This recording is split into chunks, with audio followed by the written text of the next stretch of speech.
pepo nyenya stress achina iwe. Zvakapapa tichadye. Ndikani asi zvinhu zvekuti ungastress. Pavatiki pakadai handizoti chipisweki chandaunotsvaga mangwana ndochiwana here apa tisina nachikafu. Shame. Anyway, pane rice rasara makuseni. Nditore tidye tinokwana tese. Yo.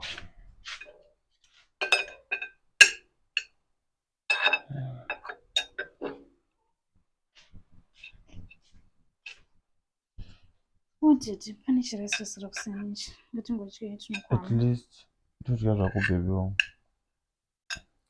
Idya handiti inini semurume.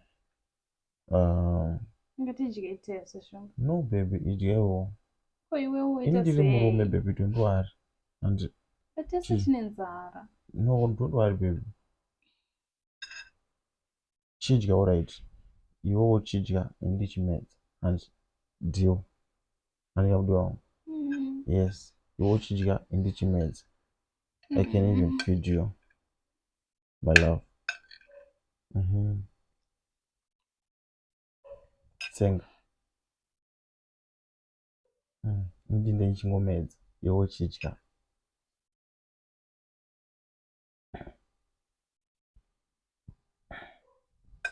Ndika bebe wangu. Don't worry auntie. Mangwana ndikaona chipisweki changu yandoda noitawo. Tikatenga kagrosari kedu. Mune mwanenge akuzvidyira achizvimedzera. Yes, no. As long wakaguta bebe wangu. Zvese hazvina problem. Totibatsira rese rori. Ngonamata chero ndosvika chinoona pisweki mangwana kwandiri kuenda. Watsenga ndomedza.